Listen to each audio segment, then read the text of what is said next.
میں جب اپنے گھر سے دفتر کے لیے نکلتا ہوں تو مین روڈ پر آنے کے لیے مجھے 2 سڑکیں کراس کرنا پڑتی ہیں۔ آخری والی گلی کے بائیں جانب ایک بڑا خوبصورت سا گھر ہے جس کے باہر ایک قریب المرگ شخص چار پائی پر پڑا ہوتا ہے۔ ہماری اس کہانی کو آخر تک ضرور سنیے گا۔ یہ نہ کسی سے بات کرتا ہے، نہ چلتا نہ پھرتا ہے، بس 4 پائی پر بیٹھا کھانستا رہتا ہے، اور جب کھانس کر تھک جاتا ہے تو پھر کھانسنے لگتا ہے۔ یہ اس گھر کا چوکیدار ہے، لیکن میں جب بھی اسے دیکھتا ہوں مجھے حیرت ہوتی ہے کہ اگر اس گھر میں کوئی چور ڈاکو آ گئے تو کیا یہ چوکیدار انہیں روک پائے گا؟ اس روز بھی میں نے گاڑی آخری گلی میں موڑی تو وہی چوکیدار کھانستا ہوا نظر آیا۔ یہ میری روز کی روٹین ہے۔ چوکیدار کی 4 پائی کے بعد مین روڈ شروع ہو جاتی ہے، لہٰذا میں نے مین روڈ پر گاڑی چڑھائی اور آئینے میں اپنا جائزہ لیا۔ 15-20 منٹ کی ڈرائیور کے بعد میری منزل آ گئی۔ میں شہر کے ایک بڑے اور متوسط علاقے میں معروف موٹیویشنل اسپیکر کا خطاب سننے آیا تھا۔ احباب زور دے کر مجھے یہاں لائے تھے۔ سچی بات ہے کہ خود میری بھی خواہش تھی کہ میں بھی یہ لیکچر سنوں۔ تھوڑی ہی دیر میں موٹیویشنل اسپیکر صاحب بلیک کلر کی ایک چمکتی ہوئی گاڑی میں تشریف لائے۔ اس گاڑی کے پچھلے بمپر پر الگ سے ایک تختی لگی ہوئی تھی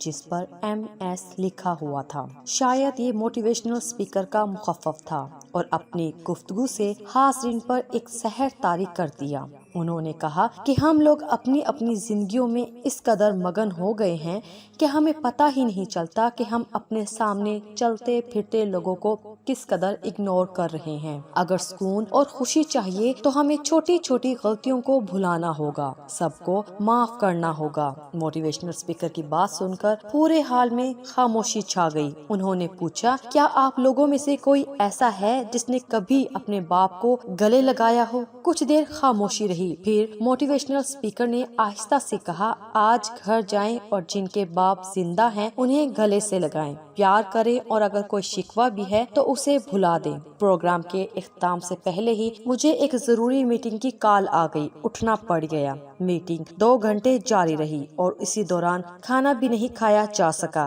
واپسی پر شدید بھوک لگی، لہٰذا ایک جگہ رک کر کھانا کھایا۔ بھوک کی وجہ سے کافی زیادہ آرڈر دے دیا تھا، لیکن اب کافی سارا کھانا بچ گیا۔ میں نے وہ سارا پیک کروایا اور واپس گھر کی طرف روانہ ہو گیا۔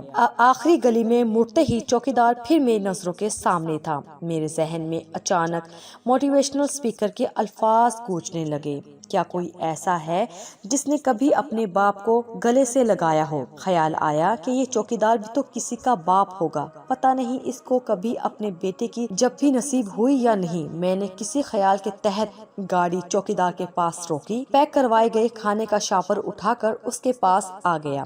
سلام دعا کے بعد میں نے شاپر اس کی طرف بڑھاتے ہوئے نہایت احترام سے کہا، یہ بالکل تازہ کھانا ہے، آپ کھا لیجیے۔ اس کی آنکھوں میں ایک چمک سی ابھری اور پھر اس نے انتہائی تیزی سے شاپر جھپٹ لیا۔ اس کا انداز بتا رہا تھا کہ شدید بھوک لگی ہے۔ پھر اس کے بعد میرا معمول بن گیا، میں کبھی کبھار کوئی نہ کوئی بچا کچھا برگر یا شاورما وغیرہ چوکیدار کے لیے لے جاتا، چونکہ اسے بولنے میں دقت ہوتی تھی، لہٰذا ہماری اکثر دعا سلام اشاروں کنائیوں میں ہو جاتی۔ میں نے دیکھا کہ اس کے سرہانے کوئی کتاب پڑی ہوئی ہے، وہ ایک ایک لفظ غور سے پڑھ رہا ہے۔ مجھے بہت اچھا لگا کہ ان پڑھ ہوتے ہوئے بھی اسے کتاب پڑھنے کا شوق ہے۔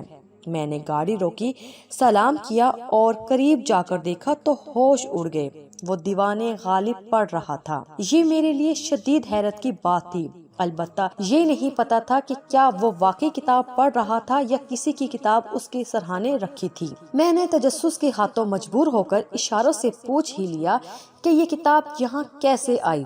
اس نے مریل سی آواز میں ٹوٹے پھوٹے جملوں میں بتایا، یہ کتاب اسے بہت پسند ہے اور وہ جتنی بار پڑھتا ہے اتنی بار نیا لطف ملتا ہے۔ میرے ہاتھ پاؤں پھول گئے۔ غالب کو پڑھنے سمجھنے والا یہ چوکیدار میری نظروں میں مزید معتبر ہو گیا۔ میں نے پوچھا کہ کیا آپ تعلیم یافتہ ہیں؟ جواب اسبات میں آیا۔ میری حیرت 2 چند ہو گئی۔ اس نے بتایا کہ وہ MA پاس ہے اور ریٹائرڈ پروفیسر ہے۔ ہماری اس ویڈیو کو لائک کیجیے، پلیز دیا انفو کو ضرور سبسکرائب کیجیے۔ یہ بات بہت الجھا دینے والی تھی کہ آخر ایک پروفیسر کے ساتھ ایسا کیا ہوا کہ اسے اس عمر میں چوکیداری کرنا پڑ رہی ہے۔